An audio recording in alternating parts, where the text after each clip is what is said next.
Hi, thank you for your question. My son is my biological son. I had him before I transitioned. I had him with my ex, who I have not been with in like almost a decade because my son is almost 10 years old. My son's father passed away like 2 years ago, but I will take you guys on the journey of my pregnancy, birth, etc.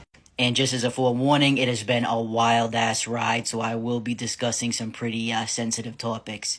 So this is me like literally probably a couple months before I became pregnant with my son. I was not in a good place. I had a very bad eating disorder. Like I said, a lot of my journey has a lot of real sensitive areas and topics I'm going to cover. So yeah, this is me when I wasn't doing so well. And again, unfortunately, I have about 900 pictures from this time because I would body check like constantly. This is the day I found out I was pregnant. I was foolishly very happy.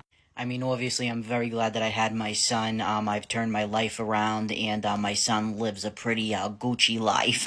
But I 100% was not in a stable, healthy place to bring a child into the world. I had a raging eating disorder. My son's father, I had just gotten with him, and he had just got done serving a 10-year bid in prison.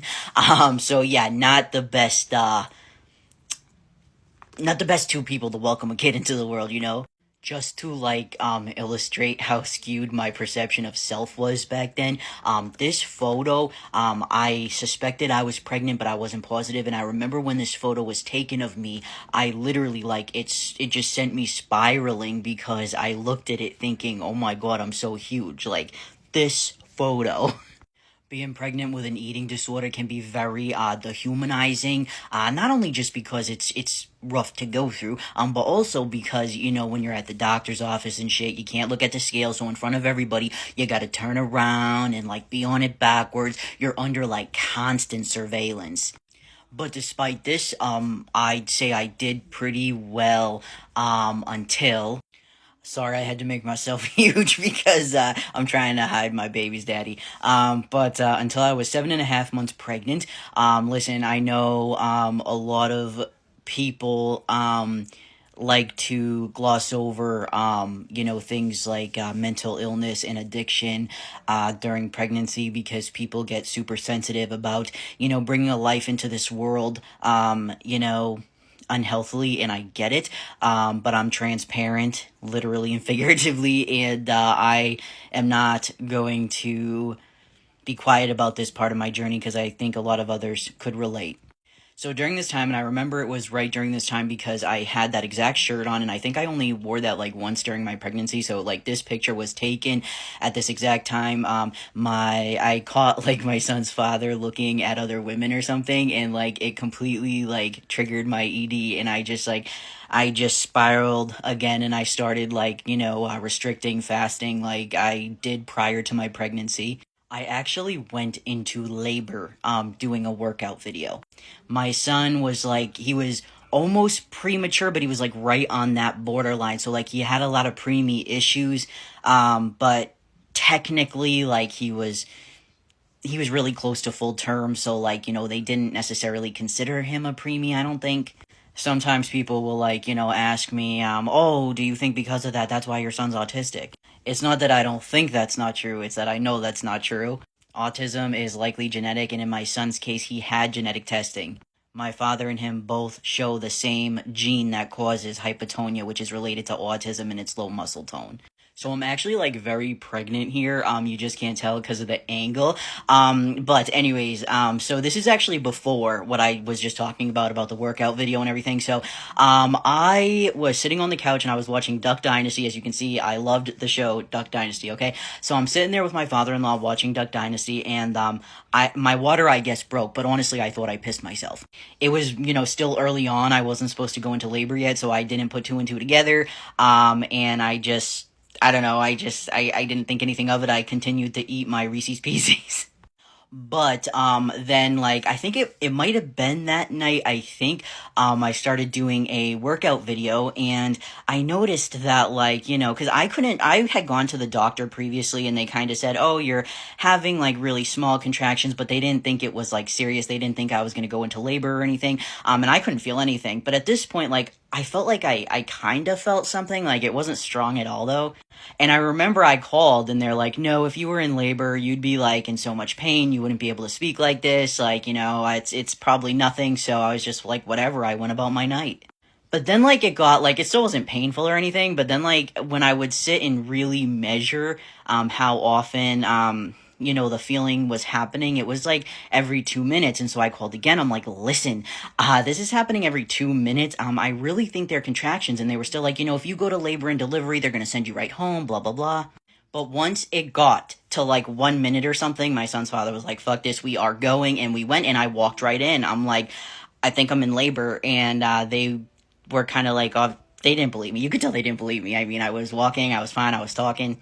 Well, I did end up having my son that night, but because they didn't take me seriously, because they didn't believe me, we both ended up getting an infection. I believe it's called a choreo infection. I'm not sure. But what happened is that night where like I thought I peed, my water actually broke, but not all the way. So because they did not believe me, they should have just tested me for the amnio whatever fluid instantly.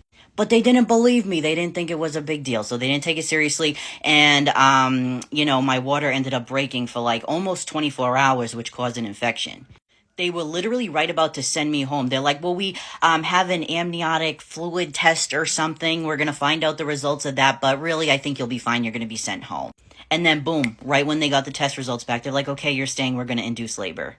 So I ended up having my son, and honestly, of course I was very happy. Like, I loved my son. I loved that I was going to be a parent and everything.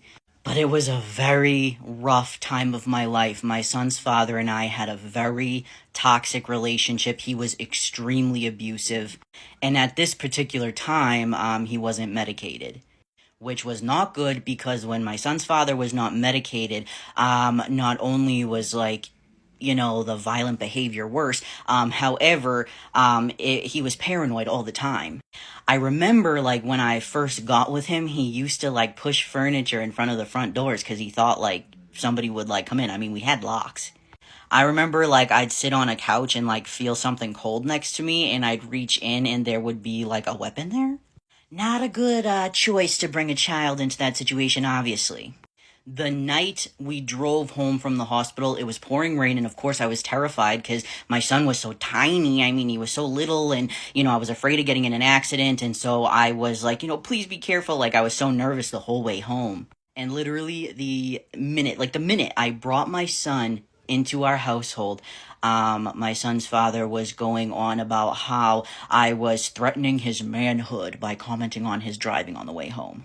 Anyways, let's move on to some positive stuff. So after a long, long court battle that did not end until the day he died, I ended up getting away from my son's father with my son. I graduated college on the dean's list. That's me with one of my academic awards. I've maintained employment ever since. I completed a recovery program that was sort of like a treatment thing, like it treated the mental health issues I was dealing with. I've stayed sober the whole time. This was actually the first official document I ever had that said my new name, MJ, on it. And it's no surprise that after I completed this program, it was like right when I started to medically transition. There's my son and I at the beach. I chose this one because you can't really see his face or anything. I don't show him on here anymore. But my son, he's doing fantastic. Absolutely amazing. He is above grade level in math. He has already received like 3 awards for computer coding. Actually, I think more than that. And of course, down the line, I met my husband now. We have been together, I mean, officially for like probably 4 or 5 years, but really we had known each other longer than that. And I couldn't ask for a better role model for my son. So yeah, that's the story on how my son came to be and how we came to be where we're at now. And I hope you have an awesome day.